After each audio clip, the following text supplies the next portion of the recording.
দর্শক, স্বাগত জানাচ্ছি আমাদের নিয়মিত আয়োজন এখন প্রকাশ অনুষ্ঠানে। সংবিধান সংশোধন সম্পর্কিত বিশেষ কমিটির জন্য 12 সদস্য নির্ধারণ করেছে সরকারি দল। বিরোধী দল থেকে 5 সদস্য নেওয়ার আহ্বান জানানো হয়েছে। বিরোধী দলীয় নেতা বলেছেন তাদের জোট সংবিধান সংস্কার চায়, কিন্তু এখানে সংশোধনের প্রস্তাব এসেছে। এই জায়গায় আগেও মতপার্থক্য ছিল, এখনও রয়েছে। তারা বিষয়টি নিয়ে আলোচনা করে মতামত জানাবেন। এর আগে মঙ্গলবার জাতীয় সংসদে মুক্তিযুদ্ধ ও রাজাকার ইস্যুতে উত্তপ্ত আলোচনা হয়েছে। মুক্তিযোদ্ধা ও মুক্তিযোদ্ধা পরিবারের কেউ জামায়াত ইসলামী করলে ডাবল অপরাধ। সরকার দলীয় এমপি ফজলুর রহমানের এমন বক্তব্যের নিন্দা জানিয়েছেন বিরোধী দলীয় নেতা জামায়াতের আমির ডাক্তার শফিকুর রহমান। মোটামুটি এসব বিষয় নিয়ে আজ আমরা কথা বলবো। আজকে আমাদের আলোচনার নাম ৭১।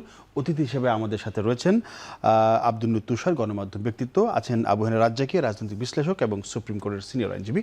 দুজনকেই ধন্যবাদ জানাচ্ছি। তুষার ভাই, আপনাকে দিয়ে আমি একটু শুরু করতে চাই।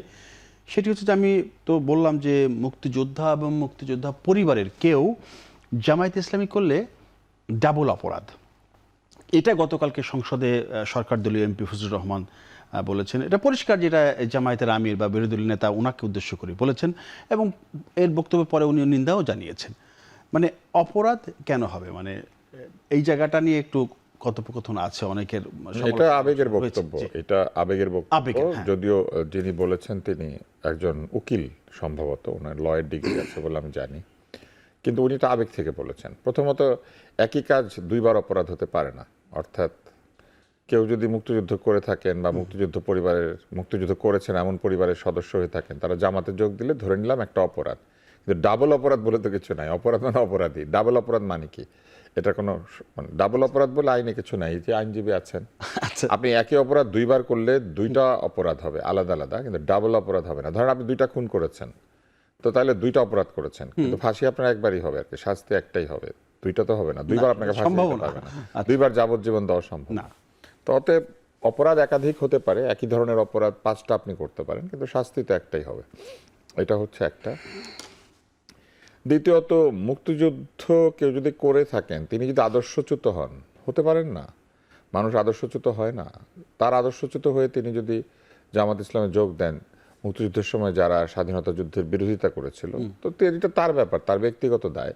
এটা আরেকজন তো তাকে বলতে পারে না যে আপনি মুক্তিযোদ্ধা পরিবারের সদস্য। তার মানে কি যারা মুক্তিযোদ্ধা পরিবারের সদস্য না তারা গেলে অপরাধ নাই? ব্যাপারটা কি এরকম? মানে তারা যদি বাংলাদেশ না চেয়ে থাকেন তাহলে এটা কোনো অন্যায় না। কেবল মুক্তিযুদ্ধ করেছেন এমন লোকেরা যদি এরকম কোনো সেটা অপরাধ হবে কেন? যারা মুক্তিযুদ্ধ করে নাই এমন পরিবারের লোকরা গেলে ঠিক আছে? মানে এটাও একটা অযৌক্তিক কথা। অন্যায় হয়ে থাকলে সবার জন্য অন্যায়, এটা হবে। আরেকটা হচ্ছে যে মুক্তিযুদ্ধ করলে কি কেউ মুক্তিযুদ্ধের আদর্শচ্যুত হয় না? আমরা কি দেখি না এরকম হয়েছে? হতে পারে। মানুষ তো আদর্শচ্যুত হয়, মানুষ তার বিভ্রান্ত হয়, মানুষ মতিভ্রমে আক্রান্ত হয়, কত কিছুই তো হয়। মানুষ অসুখ বিসুখ হয়, মানুষ মাঝে মাঝে সুস্থতা থেকে অসুস্থতায় চলে যায়, মানসিক অসুস্থতা হয়, কত কিছুই তো হতে পারে। মানুষ করে না এমন কি? তাই আমি মনে করি না যে ঢালাওভাবে এইভাবে বলা যাবে। যৌক্তিকভাবে বলতে গেলে এটা বলা যেতে পারতো যে মুক্তিযুদ্ধ করেছেন অথবা মুক্তিযোদ্ধা আছে এমন পরিবারের সদস্য জামাত ইসলামের যোগ যিনি দিচ্ছেন, তিনি তার বিবেকের জায়গাতে তার প্রশ্ন করতে হবে, বা তার বিবেক ঠিক আছে কিনা এটা নিয়ে প্রশ্ন করতে হবে, তার সিদ্ধান্ত গ্রহণের প্রক্রিয়াটা ঠিক আছে কিনা এটা নিয়ে আপনি প্রশ্ন করতে পারেন। কিন্তু আপনি এটা বলতে পারবেন না অপরাধের কি? এটা অপরাধের কি আছে আমি জানি না। দ্বিতীয়ত, জামাত ইসলামের সভাপতি সাহেব যখন বলেন আমি মুক্তিযোদ্ধা পরিবারের সন্তান, আমার তাকে ওই দীপ্তি চৌধুরীর মতো মনে হয় আর কি, একটু দীপ্তি ভাব আসছে তার মধ্যে। তিনি একাধিকবার বলেছেন আমি শহীদ পরিবার, মানে উনি শহীদ পরিবারের সন্তান, তো তাতে কি হয়েছে? শহীদ পরিবারের সন্তানে কোনো ডাকাত থাকে না, শহীদ পরিবারের সন্তানে কেউ চুরি করে না। শহীদ পরিবারের সন্তান কি কোনো এটা কি কোনো ইনডেমনিটি যে আপনি শহীদ পরিবারের সন্তান মানে আপনি নিজে কিছু খারাপ কাজ করেন না? এটা তো বলা যাবে না। বরং শহীদ পরিবারের সন্তানে আপনি খারাপ কাজ করলে আপনি নিজে তো খারাপ কাজ করছেনই, উল্টা আপনি শহীদ পরিবারের অবমাননা করছেন। যে ভদ্রলোক মরে গিয়েছেন একটা ন্যায়ের পক্ষে যুদ্ধ করতে গিয়ে, সেই লোকটাকে অপমানিত করছেন আপনি নিজে যদি খারাপ হন। অতএব এইটাকে অজুহাত হিসেবে বা এইটাকে একটা মেডেল হিসেবে ব্যবহার করার কিছু নাই। পরিবারের শহীদ কেউ থেকে থাকলে তাকে নিয়ে গর্ব করেন, অহংকার করেন, কিন্তু এইটা দিয়ে এইটা প্রমাণ করার কোনো ওয়ে নাই যে আমি অমুক পরিবারের সন্তান বলে আমি এটা করতে পারি না। ব্যাপারটা এরকম না আর কি। যার যার ব্যক্তিগত দায় দায়িত্ব তার। জি, আখতারুজ্জামান সাহেব যোগ দিয়েছেন না ওই যে জামাত ইসলামে, উনি তো মুক্তিযুদ্ধ করেছেন। এখন উনি বলছেন যে না এইটা যুক্তি দেন সেইটা যুক্তি দেন। এখন একটা বিষয় রয়েছে, যৌক্তিক কথা যৌক্তিক, কিন্তু সবসময় মানুষ যে যুক্তিকে গ্রহণ করে এটাও না। মানুষের পারসেপশন বা মানুষের ধারণা বলে একটা শব্দ রয়েছে, এবং মানুষ ধারণা প্রসূত অনেক সিদ্ধান্ত না। আপনি দেখবেন যে বহু মানুষ ম্যারাডোনার হাতের গোলটা মেনে নিয়েছে, এই উদাহরণটা আমি আগেও দিয়েছি। কিন্তু আমি হাত দিয়ে কি, আপনি পা দিয়ে গোল করলে অনেক সময় মানবে না, কারণ আমরা তো ম্যারাডোনা হতে পারি নাই। সেটাই। তো এইসব হাত দিয়ে গোল করতে গেলে আগে ম্যারাডোনা হতে হয় আর কি। কিন্তু কেউ যদি বলে আমি ম্যারাডোনার পরিবারের সন্তান, আমিও হাত দিয়ে গোল করি, এটা বললে হবে না। জি। উনি হাত দিয়ে গোল করলে এটা অপরাধ হবে। আসবে আপনার কাছে, আমি যেতে চাই আবহাওয়া রাজ্যকে, আপনি আইনের মানুষ, তো সবাই তো বললেন যে আইনজীবী আছে, তিনি হয়তো আইনের ব্যাখ্যা দিবেন। ধরেন যে মুক্তিযোদ্ধা পরিবারের সন্তান বা মুক্তিযোদ্ধা জামাত ইসলামী করতে পারবে না, যে প্রশ্ন উঠেছে এখন, কে কোন দল করবে কি করবে না করবে এটা সে একদম ব্যক্তিগত বিষয়, সাংবিধানিক অধিকার, আমি এটা করবো, এটা আমি করবো না। কিন্তু যে বিষয়টা, এটা আসলে তুষার ভাই বললেন যে আবেগের বশবর্তী হয় বা আবেগ এখানে এসেছে। তা আবেগ থেকেই বলেছে। হ্যাঁ, সেটাই। আপনি আইনের বিষয়ে কিছু বলবেন কিনা, মানে সাংবিধানিক কোনো তুষার অধিকার তো তো সবই অবশ্যই বলে তার আছে। ফেলাইছে, তুষার বলে ফেলছে? সব বলে ফেলছে, আচ্ছা, রাখে নাই কিছু। বিষয়টা হচ্ছে যে আপনি আবেগ দিয়ে দেশ চলে না, আমার কথা না, আজকে যারা ক্ষমতাসীন তাদের কথাও বলছি। মানে বিবেক দিয়ে চলতে হবে দেশ, এরকম? আবেগ দিয়ে দেশ চলে না, আবেগ দিয়ে সংসদও চলবে না, আবার আবেগ দিয়ে রাজনীতিও হয় না। যারা জুলাই চেতনার পক্ষে বলে তাদের আবেগের কোনো মূল্য নাই। মানে আবেগ দিয়ে চলবে না, আপনাকে প্র্যাকটিক্যাল হইতে হবে। ভালো কথা। যেমন ধরেন, উনি আমার বলবো যে আইনজীবী, আমি সেই হিসাবে বলতেছি। যেমন ধরেন এই সালেহা হত্যাটা মনে আছে আমাদের, মনে হয় সবাই। হ্যাঁ হ্যাঁ, সালেহা হত্যা। ডাক্তার ইকবাল হত্যা করছে সালেহাকে, সে কিন্তু ডাক্তার, এবং বলা হয়েছিল যে স্পর্শগত জায়গায় আঘাতজনিত কারণে মারা গেছে, এবং আঘাতটা সে করছিল। তার জন্য যখন মার্সি চাওয়া হইল, তখন সম্ভবত শহীদ জিয়াউর রহমান সাহেব ক্ষমতায়, আমার যতটুকু মনে পড়ে, সে কিন্তু মার্সি পায় নাই। কেন পায় নাই জানেন? উনি বলছিলেন ডাক্তার জানে স্পর্শগত জায়গাটা কোথায়, মানে কোথায় আঘাত করলে, তুষার একজন ডাক্তার, সে জানে কিন্তু কোথায় আঘাত করলে একটা লোক মারা যেতে পারে। একইভাবে ফজলুর রহমান সাহেব একজন শিক্ষিত লোক, উনি একজন লয়ার, সুপ্রিম কোর্টের প্র্যাকটিসিং লয়ার। তো উনার বোঝা উচিত, জানা উচিত কি বলা উচিত, কি বলা উচিত না। যেমন ধরেন, মুক্তিযোদ্ধার সন্তানরা জামাতে অংশগ্রহণ করতে পারবে না, যোগ দিতে পারবে না, যোগ দিলে ডাবল অপরাধ হবে। আমার প্রথম ওনার বিশ্বাসের জায়গা কি, যিনি মুক্তিযোদ্ধার সন্তান উনি জামাতে যোগ দিতে পারেন না। আর যদি মুক্তিযোদ্ধার সন্তান সত্যি সত্যি জামাতে যোগ দিয়ে থাকেন, তাইলে পরে সেটা ডাবল অপরাধ। তো উনি একটা তালিকা করুন না, কোন কোন মুক্তিযোদ্ধার সন্তান, কারণ মুক্তিযোদ্ধা লিস্টেড জানা, কোন কোন মুক্তিযোদ্ধার সন্তান জামাতে যোগ দিছে খুঁজে বের করেন। মুক্তিযোদ্ধার কোটি কোটি নাই, লিমিটেড। তো মুক্তিযোদ্ধার সন্তান কারা কারা যোগ দিছে, আমি বলছি এটা হাইপোথেটিক্যাল, মানে বিষয়টা এরকম হইতে পারে। 2 নম্বর আসেন, ওটা টাচ করে গেছে তুষার, মুক্তিযুদ্ধের দল কোনটা? মুক্তিযুদ্ধের সময় 2টো দল ছিল, একটা রাজাকারের দল যেটা বলি আমরা জামাত, আর একটা ছিল আওয়ামী লীগ। মানে বড় বড় মোটা দাগে, মোটা দাগে এই 2টা দল ছিল। এই আওয়ামী লীগ মুক্তিযোদ্ধার দল হিসেবে পরিচিত, আর কোনো দল ছিল না, সেকেন্ড কোনো দল ছিল না।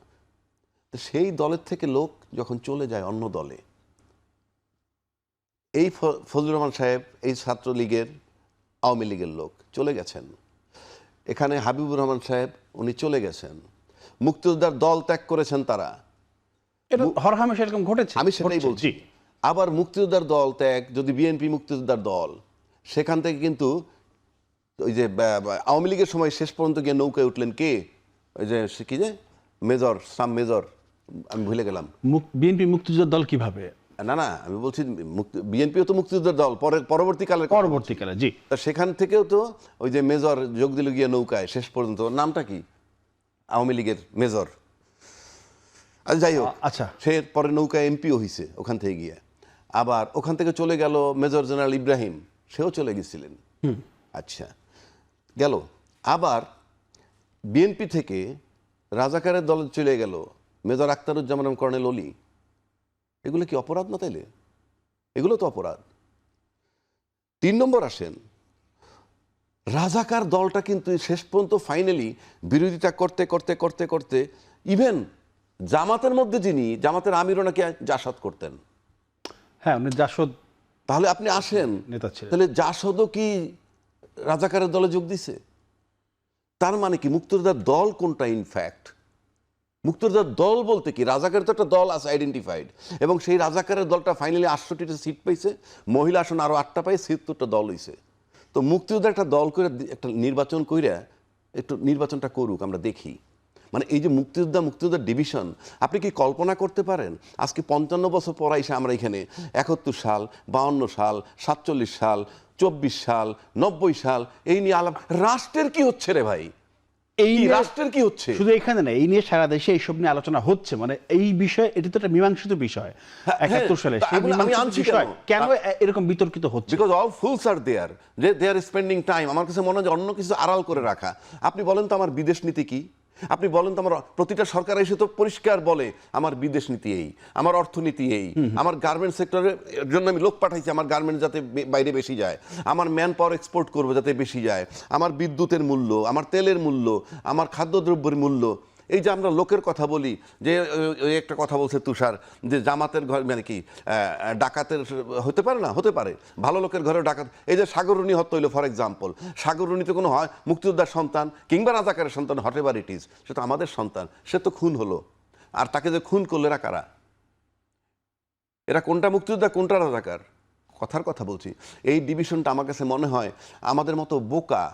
আপনি প্রতিবেশী যে 6 মাস থাইকে আইসা পার্লামেন্ট দেখে আসেন, সেখানে যদি 47 নিয়ে কোনো কথা হয় কিনা, এই যে পার্টিশন হয়েছে কোনো কথা হয় কিনা, আপনি যাইয়ে দেখে আসেন। আচ্ছা, জি। আমরা কেন এখানে থাকতেছি?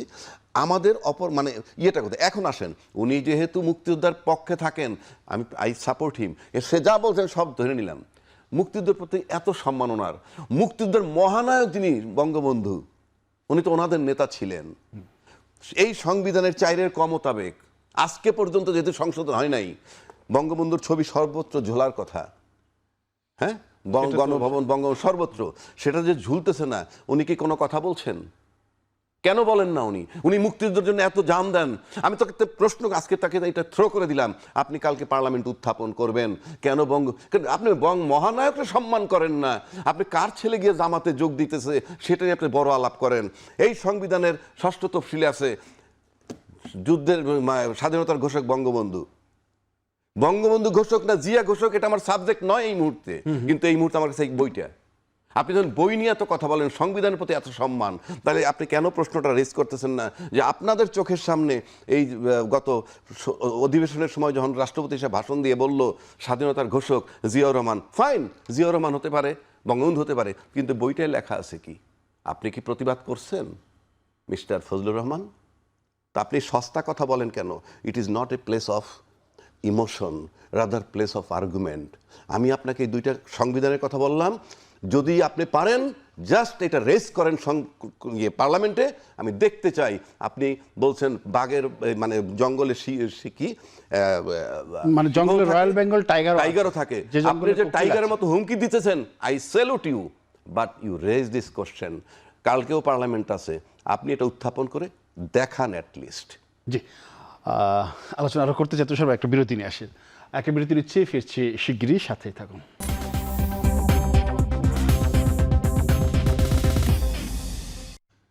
আবারও ফিরলাম আলোচনায়। আমরা কথা বলছিলাম 71। যেতে চাই আব্দুল তুষার আপনার কাছে। এর আগে রাজ্যকে বললেন যে 55 বছর ধরে রাজাকারের দল, মুক্তিযুদ্ধ নিয়ে যে কথাগুলো হচ্ছে, মানে এইটার একটা সলিউশন তো হয়ে গেছে, তাহলে আবার কেন এই কথাগুলো আসছে? এটা সলিউশন হওয়ার দরকার। মানে এটা বারবার কেন এই আলোচনা আমাদের করতে হবে? বারবার কি আলোচনা আসবে কেন? সলিউশন হয় নাই, এটা সলিউশন করারও তো কিছু নাই। ঐতিহাসিকভাবে যদি কোনো দল, ব্যক্তি বা কোনো প্রতিষ্ঠান বা যে কেউ বাংলাদেশের অভ্যুদয়ের বিরোধিতা করে থাকে, অথবা বাংলাদেশকে রাষ্ট্র হিসেবে অস্বীকার করে থাকে, অথবা বাংলাদেশের বিরুদ্ধে যুদ্ধ করে থাকে, তাহলে বাংলাদেশের আইন অনুযায়ী তাদের বিরুদ্ধে যে ব্যবস্থা নেওয়া সেটা নেওয়া হবে। অথবা যদি বিরুদ্ধে ব্যবস্থা নেওয়ার কোনো আইন না থাকে, হবে না।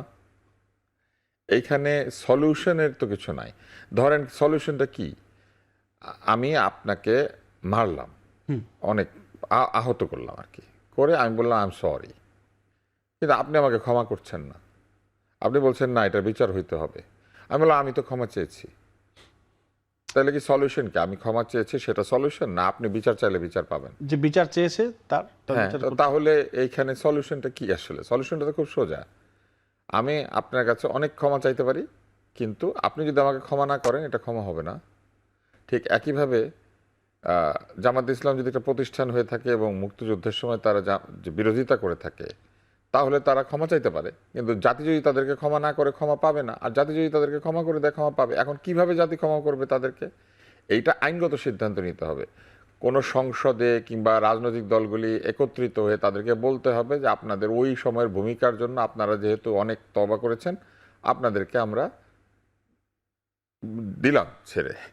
এটা হইতে পারে, এটা একটা সলিউশন। আর একটা সলিউশন হচ্ছে যে না, আপনাদেরকে ছেড়ে দেওয়া যাবে না, আপনারা অন্যায় করেছেন, অতএব ওই সময় যারা যে অন্যায় করেছেন সেটার বিচার হবে। এই দুইটাই তো সলিউশন, এছাড়া তার কোনো সলিউশন নাই। এই দুইটাই সলিউশন। একটা জিনিস মনে রাখতে হবে যে কেউ ক্ষমা চাইলেই যে ক্ষমাটা সলিউশন তা নয়। যার বিরুদ্ধে অপরাধ হয়েছে সে যদি ক্ষমা করে তাইলে সেটা।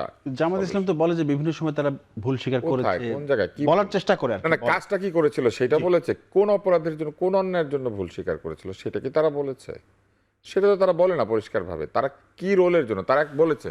আপনার মনে আছে জামাত ইসলামের সভাপতি এই যে জায়গায় জায়গায় উনি যে শহীদ পরিবারের সন্তান হিসেবে নিজেকে পরিচয় দিচ্ছেন, তো উনি 47 থেকে শুরু করে, এই দলের জন্ম কিন্তু 47-এ না, 47 থেকে এই দলের জন্ম 47-এর আগে।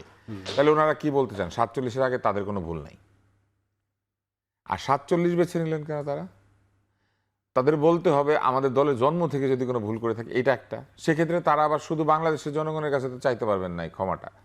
তাদেরকে প্রথমে চাইতে হবে অখণ্ড ভারতের যে লোকজন ছিল তাদের কাছে, তারপরে চাইতে হবে পাকিস্তানের জনগণের কাছে, তারপরে চাইতে হবে বাংলাদেশের জনগণের কাছে।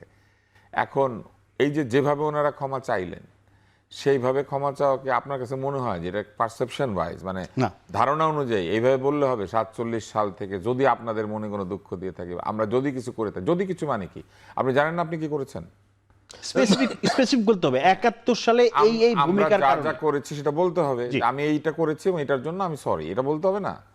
তো সেটা তো বলছেন না। উনি বলছেন যদি কিছু, যদি কারো কষ্ট দিয়ে থাকি, যদি মানে কি? ওনারা জানেন না ওনারা কি জন্য করেছেন? যদি হইলে আবার এটার জন্য ক্ষমা চাইতে আসেন কেন? যদি উনি নিজেই তো জানেন না, যদি কিছু উনি বলছেন মানে উনি নিজেও জানেন না উনি কি করেছিলেন বা ওনার দল কি করেছে। এগুলো হচ্ছে ভাষা ভাষা, ধোয়া ধোয়া। ওই যে আমরা ছোটবেলায় একটা গান শুনতাম, তুমি কি কুয়াশা, ধোয়া ধোয়া ধোয়া। ধোয়া ধোয়া ধোয়া। হ্যাঁ হ্যাঁ, আমার ধারণা এটাকে, ধোঁয়া। হ্যাঁ এই অদ্ভুত এক গান, তুমি কি কুয়াশা, ধোঁয়া ধোঁয়া ধোঁয়া। ধোঁয়া। এই গান কি গান? এটা এই পশ্চিমবঙ্গে এসব গান হয়, এগুলো বুঝি না ভালো। হ্যাঁ এগুলো বুঝি না, অনেক এটা কি অনেক গান পশ্চিমবঙ্গের আছে। গান নাকি? হ্যাঁ এটা ওখানকার গান। আচ্ছা, তো এগুলা অনেক গান তাদের ওখানে হয়, বুঝছেন? জি। তোমার ওই কি বালিশে নালিশে এক গান আছে একটা ওদের। তো ওইরকম এই যে একটা ওনাদের মাফ আর কি, এটা কোথা থেকে আসলো চাপ, ওনারা কেন চাইছেন মাফ, কোথায় গড়িয়ে গেছে পানি সব নদীর, আর ওনারা এখন আছেন যদি এবং কিন্তুর মধ্যে। এইগুলা বললে তো হবে না, যদি মাফ চাই ঠিক মতো চাইতে হবে। এবার আসেন সলিউশন। সাধারণত সলিউশন দুইভাবে হয়। একটা তো হলো যে শাস্তি, আইন, ক্ষমা, এসবের ভিতরে। আরেকটা হচ্ছে সময়। মানে আজকে যে জামাত ইসলামের এতগুলো সিট ওইখানে, এটা কি প্রমাণ করে? এটা কার ব্যর্থতা? এটা হচ্ছে যারা মুক্তিযুদ্ধের চেতনার নাম দিয়ে লুটপাট করেছেন তাদের ব্যর্থতা। জি।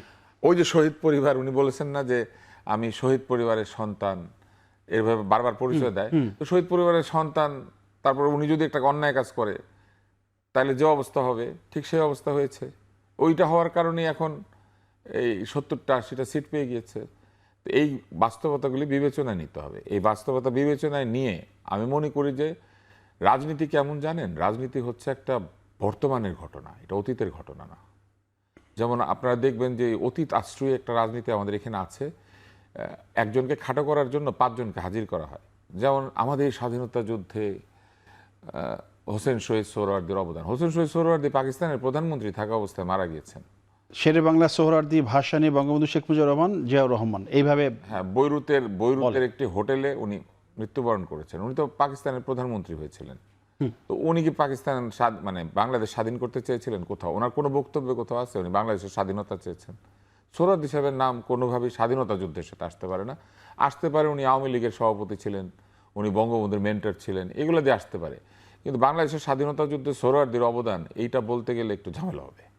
এইটা আসলে সেরকম কোনো সেরকম কোনো বিরাট অবদান নাই। কিন্তু ওই যে মুক্তিযুদ্ধের সময় নেতৃত্বকে একটু ছোট করার জন্য আশেপাশে 4-5 জনকে দাঁড় করায় দিতে হবে, এগুলো হচ্ছে রাজনৈতিক শঠতা। এসব শঠতা করার কোনো দরকার নাই। আমি মনে করি যে ইতিহাসে যার যা অবস্থান, যে যা কাজ করেছেন, এটাকে নৈর্ব্যক্তিকভাবে একদম সঠিকভাবে বিশ্লেষণ করে এটাকে নির্ধারণ করে দেওয়া উচিত। এটাই হচ্ছে সলিউশন। এটা হইলে না কেউ আর কোনো তর্ক করতে পারবে না। কারণ একজন যদি এসে বলে যে এই আপনি তো ঠিক বলছেন না, তখন আরেকজন বলতে পারবে যে না আমি ঠিক বলেছি, আপনি প্রমাণ করেন। প্রমাণ করতে পারবে না। ইতিহাসকে তার জায়গায় থাকতে দিতে হবে। কিন্তু রাজনীতিবিদরা কি করেছেন জানেন, অতীতের কথা বলে সারাদিন রাজনীতি করেন। রাজীব ভাই। রাজনীতিবিদকে আমি বর্তমানে ভোট দেই, আচ্ছা। আমি কিন্তু কারো বাবাকে ভোট দিই না, আমি পুত্রকে ভোট দিচ্ছি, আমি কন্যাকে ভোট দিচ্ছি, আমি স্ত্রীকে ভোট দিচ্ছি। আর কেউ যদি এসে বলে আমার আব্বা ভালো ছিলেন, আপনার আব্বা ভালো ছিলেন, ওনাকে তো আমি ভোট দিয়েছি, আপনি ভালো না, আপনাকে আমি ভোট কেন দিব? বর্তমানটাকে এটা একটা গুরুত্ব প্রশ্ন দিতে হবে হবে না? অতীতের চেয়ে। অতীতের কর্মকাণ্ডকে আমরা শ্রদ্ধা অথবা নিন্দা করব, কিন্তু অতীতের সেই নেতৃবৃন্দের সাফল্য ব্যর্থতার উপর বিবেচনা করি আজকের বাংলাদেশ চলবে। বাংলাদেশ আজকে কে চালাবে, এটা খুব জি ইম্পর্টেন্ট। রাজীব খবর ভাই, থেকে উঠে এসে কেউ তো বাংলাদেশ চালিয়ে দিয়ে যাবে না। মানে বর্তমানকে নিয়ে থাকতে হবে, অতীতের অবশ্যই আমি জি। আমি তার এই কথার সমর্থন করি, এই যেটা সে সব শেষে বলল। সমর্থন করেন না কোনটা? আমাদেরকে আগায় যেতে হবে। আচ্ছা, এক, আমরা যত কথাই বলি না কেন, 60 বছর 70 বছর 75 বছর যে বয়সের যে লোকটা, হ্যাঁ। তার ধ্যান ধারণা আর আমার ছেলের ধ্যান ধারণা কিন্তু এক না। এই প্রজন্মের ধ্যান ধারণা এক না। আপনি বরং এমনভাবে আমাদেরকে ওই ওই জেনারেশনটাকে আমি তৈরি করে আসবো, যাতে ওরা এই দেশটা আমরা কিভাবে পাইছি সেটা যাতে শেখে। শেখার পর এটা নেতৃত্ব কে দিছিল, সেই সঠিক নেতৃত্বকে সেটাও জানতে হবে। এই ঘোষকের বিতর্ক, এইটা এখনো বিতর্ক রয়ে গেছে। এটা তো স্কুলে এখনো আছে। সরকার চেঞ্জ হয়, ঘোষক চেঞ্জ আমি হয়। তো সেটাই বলতেছি। আপনি কি শিখাবো? কালকে আমি ক্ষমতায় আসবো তো স্বাধীনতার ঘোষক আমি, পরশুদিন আরেকজন যাবে তো স্বাধীন। এই যে জিনিসটা, এইটা যখন আমরা ঠিক করতে পারি না, আপনি কি ক্লেম করবেন? সেক্ষেত্রে অতীত আপনি মনে রাখবেন, কিন্তু বর্তমান নিয়ে ভাববেন। তো অতীত আমরা মনে রেখে কোথায় আসছি? মুক্তিযুদ্ধের চেতনা করতে করতে দুইটা দল 30 বছর ক্ষমতায় ছিল এরশাদের পরে, শেখ হাসিনার 20 বছর, এই বর্তমান দলের পিছের 10 বছর, 30টা বছর ধরে তারা জামাতকে লালন পালন করেই আসছে, যার বদৌলতে আজকে 76টা সিট পাইছে তারা, মহিলা আসন সহ। অথচ তাদেরকে তারা নির্মূল করতে চায়। কেন বলছি কথাটা? আপনাকে প্রথম বুঝতে হবে যে এটা যেমন রাজীব ভাই, একটু এটা কি মানে নির্মূল নাকি রাজনৈতিক ভাবে মোকাবেলা, এটা নিয়ে কিন্তু সমালোচনা আছে, ডিবেট আছে। এটাই আমি আসতেছি। জি। নির্মূল শব্দটা নেগেটিভ, এটা ভালো শব্দ না। হ্যাঁ। এখন আসেন আপনি, জামাতের বিরুদ্ধে কমপ্লেন কিন্তু খুব কঠিন এবং জঘন্য। কি?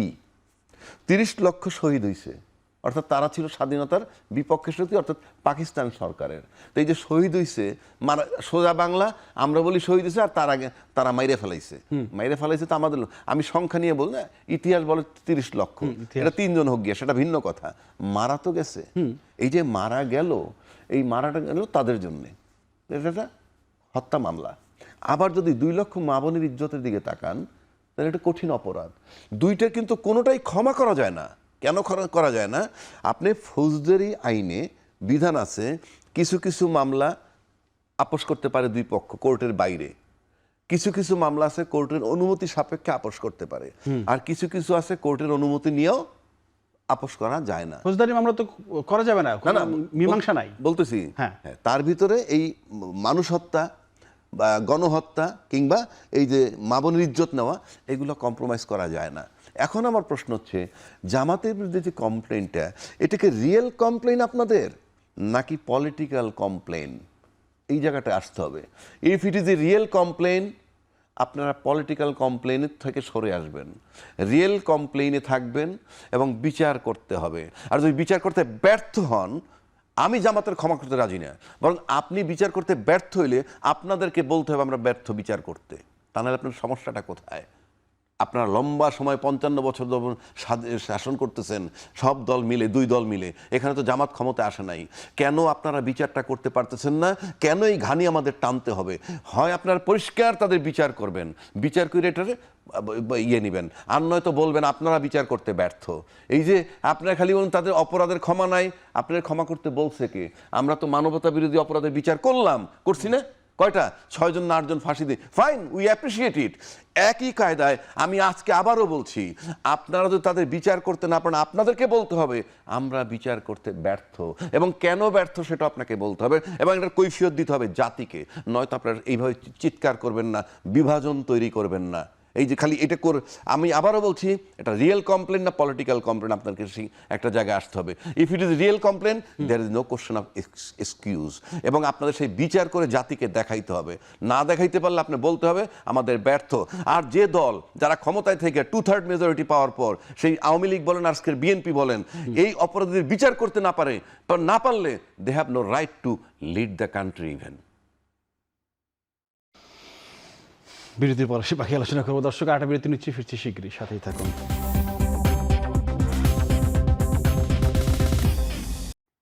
দর্শক, বিরতির পর আবারও ফিরলাম আমাদের আলোচনা। আমরা কথা বলছিলাম 71 নিয়ে। আমি যেতে চাই আবহাওয়া রাজ্যকে আপনার কাছে 71-এর বাইরে একটু কথা বলতে চাই। সেটি হচ্ছে যে দেশের চরমপন্থার অস্তিত্ব নেই, কিন্তু অস্তিত্ব থাকলেও জঙ্গি তৎপরতা নেই। মানে চরমপন্থার অস্তিত্ব থাকলেও জঙ্গি তৎপরতা নেই, এটা স্বরাষ্ট্রমন্ত্রীর বক্তব্য। ওদিকে আপনার প্রধান উপদেষ্টা, তথ্য বিষয়ক উপদেষ্টা ডক্টর জাহিদুর রহমান, তিনি বলছেন যে জঙ্গি আছে, তবে সেটা শূন্যের কোঠায় আনার জন্য কাজ করছে সরকার।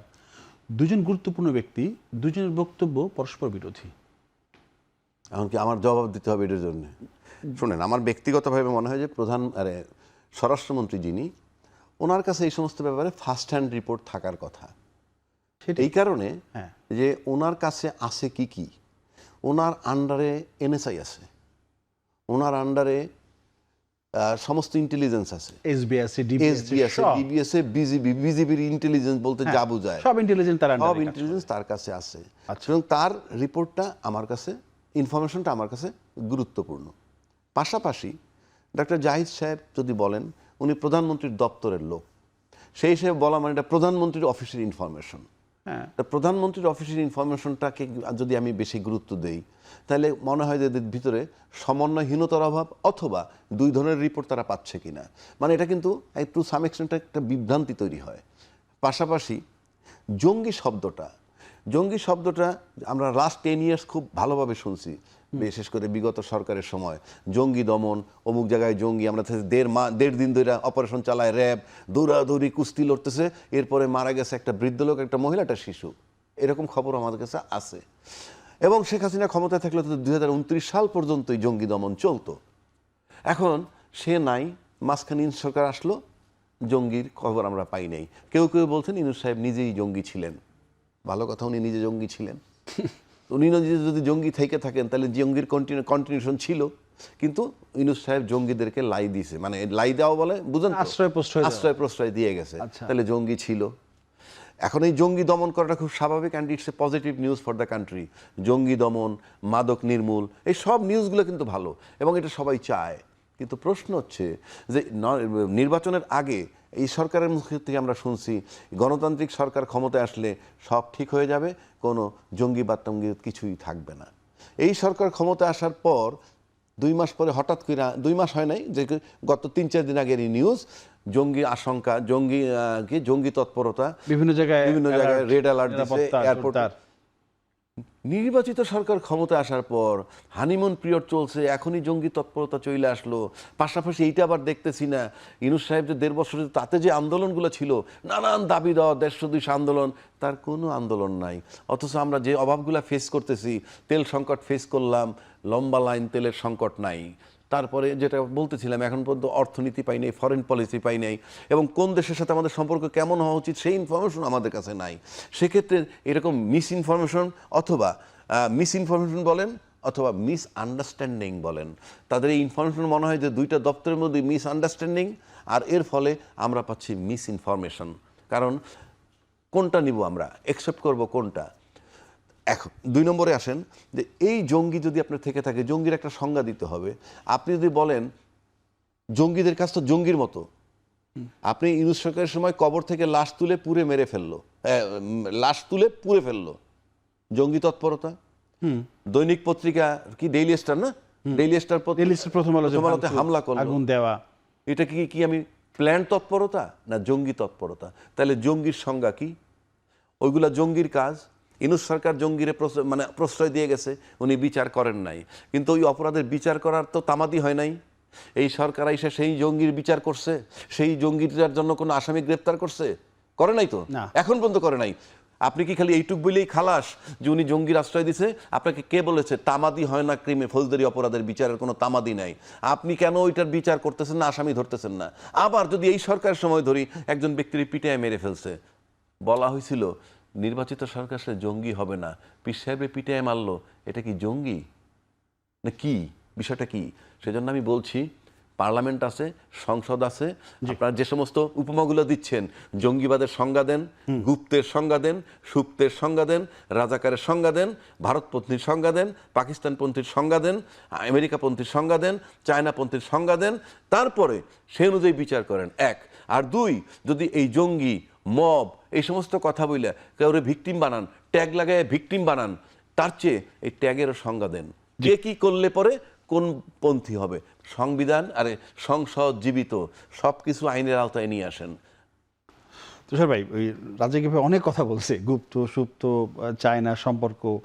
আমি জঙ্গি নিয়ে তাকে প্রশ্ন করেছিলাম, আপনি কোন জায়গাটায় কথা বলতে চান? যদি প্রথমত চরমপন্থা থাকলেও কোনো তৎপরতা নাই। তৎপরতা নাই মানে তো আসলে রিলাক্টেন্ট হয়ে বসে থাকার কিছু নাই। কারণ চরমপন্থীরা শেষ পর্যন্ত কি করে? চরমপন্থাটা কি? চরমপন্থার একটা অংশ হচ্ছে ওই তৎপরতা। তো অতএব চরমপন্থী যদি থাকে তাহলে তৎপরতার সম্ভাবনা আছে। অতএব সেই সম্ভাবনাকে প্রতিরোধ করতে হবে। দ্বিতীয়ত আছে, কিন্তু এদেরকে শূন্যের কোঠায় নামিয়ে আনা। পৃথিবীতে যদি কিছু থাকে এটাকে কখনো শূন্যের কোঠায় নামানো যায় না, এটাকে নিয়ন্ত্রণ করতে হয়। শূন্যের কোঠায় নামিয়ে আনা খুব কঠিন, ফলে শূন্যের কোঠায় নামাতে গেলে দীর্ঘমেয়াদী বিষয়, এটা এখন না। আরেকটা হচ্ছে যে যদি নাই থাকে তাহলে আবার এই যে রেড অ্যালার্ট, নিরাপত্তা অ্যালার্ট, সেটা কেন? প্রশ্ন সেটাই, যদি নাই থাকে তাহলে মানুষ একটু সন্দিহান হবে কিন্তু, এবং আশঙ্কা এই করবে সন্দেহটা নিরসন করাটা খুবই জরুরি। আর এই কথা ভাবার কোনো কারণ নেই। আমাদের চারিদিকে যত ধরনের তৎপরতা আছে, আপনি শুধু মিয়ানমারে যান, দেখেন কি পরিমাণ তৎপরতা ওইখানে আছে। আপনি ভারতের এই অঞ্চলটাতে যান, যেটাকে সপ্তভগিনী বলে ডাকা হয়, ওইখানে তো এক ধরনের তৎপরতা আছে। তারপরে আমাদের কাছাকাছি অনেকগুলি রাষ্ট্র এই ধরনের তৎপরতা আছে। ফলে আমাদেরকে একেবারে ওই যে হাম হবে না এটা ভেবে যেমন আমাদের বিরাট বিপদ হয়েছে হামের টিকা না দিয়ে, ঠিক একইভাবে আছে কিন্তু কিছু করবে না, অথবা আছে কিন্তু তাদেরকে শূন্যের কোঠায় নিয়ে আসা যাবে, তার নজরদারির মধ্যে এটা আছে। বললে হবে না। এইটাকে কার্যকরভাবে এই বিষয়টিকে মোকাবেলা করতে হবে। কেননা আমাদের মতো এত মানুষের দেশে অশান্তি, নিরাপত্তাহীনতা কিংবা আমাদের অর্থনৈতিক বিশৃঙ্খলা তৈরি করে এমন কোনো কর্মকাণ্ড আমাদের সাধারণ মানুষকে খুবই ক্ষতিগ্রস্ত করবে। আমাদের সাধারণ মানুষ অত্যন্ত নিরীহ এবং দিন আনে দিন খায়, তারা পরিশ্রম করে, তারা হালাল রুজি করে। অতএব যে কোনো ধরনের শান্তি শৃঙ্খলা বিনষ্টকারী, স্থিতিশীলতা বিনষ্টকারী কার্যক্রম আমাদের সাধারণ মানুষের খুবই ক্ষতির কারণ হবে। এবং এখন যে বিশ্ব পরিস্থিতি, তাতে বাংলাদেশের মতো দেশে কোনোভাবেই কোনো ধরনের অশান্তি তৈরি করার সুযোগ নাই। যারা অশান্তিটা তৈরি করবে তারা নিজেরাও কিন্তু ভুগবে। কারণ যে অভাব দেখা দিবে, যে খাদ্য, জ্বালানি, পুষ্টি, টিকা, স্বাস্থ্য, যে অভাব দেখা দিবে যদি তারা এগুলো করে, তাহলে সেই অভাবে তাদেরকেও পড়তে হবে, তাদের সন্তানরাও ক্ষতিগ্রস্ত হবে। সময় আছে আর 1-1.5 মিনিট। যদি আপনি অন্য একটা বিষয় বলতে চাই, সেটি হচ্ছে যে পুরনো বিষয়, এনসিপি একটা ঘোষণা দিয়েছে, আপনি হয়তো শুনেছেন, ভালো ঘোষণা। তারা তাদের দরজা সবার জন্য খোলা, সেটা বিএনপি, ছাত্রদল, জামায়াত ইসলামী, শিবির, আওয়ামী লীগ এবং ছাত্রলীগও, তারা তাদের প্ল্যাটফর্মে গিয়ে রাজনীতি করার সুযোগ পাবে। কেন বাংলাদেশের অধিকাংশ জনগণের অভিপ্রায় না তারা অন্তর্বর্তী সরকার তৈরি করে দিয়েছিল? অধিকাংশ জনগণের অভিপ্রায় না ডক্টর মোহাম্মদ ইউনূস তাদেরকে নিয়োগকর্তা বলেছিলেন? তরুণদের দিকে অঙ্গুলি নির্দেশ করে তিনি বলেন নাই যে তারা নিয়োগকর্তা, তারা মেটিকুলাস ডিজাইনার, তারা দল তৈরি করবে, তাদের দল থেকে একসময় প্রধানমন্ত্রী হবে। তাদের পেশার সচিব তো যেদিন নাহিদ ইসলাম পদত্যাগ করেন বলেছেন ভবিষ্যতের প্রধানমন্ত্রী উনি দেখেই ফেলেছেন, এলএম দ্বারা উনি ওই যে চোর ধরে ওরকম এলএম দ্বারা প্রধানমন্ত্রী উনি দেখতে পেয়েছেন ভবিষ্যতে। গুলিস্তানে গেলে আপনি দেখবেন এলএম দ্বারা, টিয়া পাখি দ্বারা অনেক কিছু, বাটি চালান দেওয়া। তো উনি বাটি চালান দিয়ে তো তখন বুঝতে পেরেছিলেন যে উনি প্রধানমন্ত্রী হবেন। তো এরকম ওনারা করেছেন না তখন? তাহলে এই যে যারা বললেন যে জনগণের অধিকাংশের অভিপ্রায় তাদের সাথে ছিল, তাহলে সে অধিকাংশ তো তাদের দলে যোগ দিয়ে দেওয়ারই কথা ছিল। আওয়ামী লীগকে ডাকতে হয় কেন? যে আওয়ামী লীগ কিনা দোসর। এবং আপনি একটা জিনিস বুঝছেন, একটা ট্যাগ চালু করা হয়েছিল যে আপনি যদি কিছু নাও করে থাকেন, আপনি এনেবলার, আপনি চুপ করেছিলেন, চুপ করে থাকা একটা অপরাধ। তাহলে যে আওয়ামী লীগের এত এত সমর্থক সব চুপ করে কথা বলিনি কেন? কথা বলিস নাই কেন? মানে ও এত সাহস, সবাই খালি কথা বলবে আর গুম হবে, খুন হবে, তাই না? চাকরি বাকরি বাদ দিয়ে বাচ্চা কাচ্চা নিয়ে সারাদিন জেলখানায় থাকবে আর কোর্টে যাতায়াত করবে। সাধারণ মানুষকে একেবারে বিপ্লবী হয়ে যেতে হবে। তারা বলে না এটা? বলেছে কিন্তু। এবং কেউ কেন আপনি তখন চুপ করেছিলেন? তাহলে আপনি দোষর।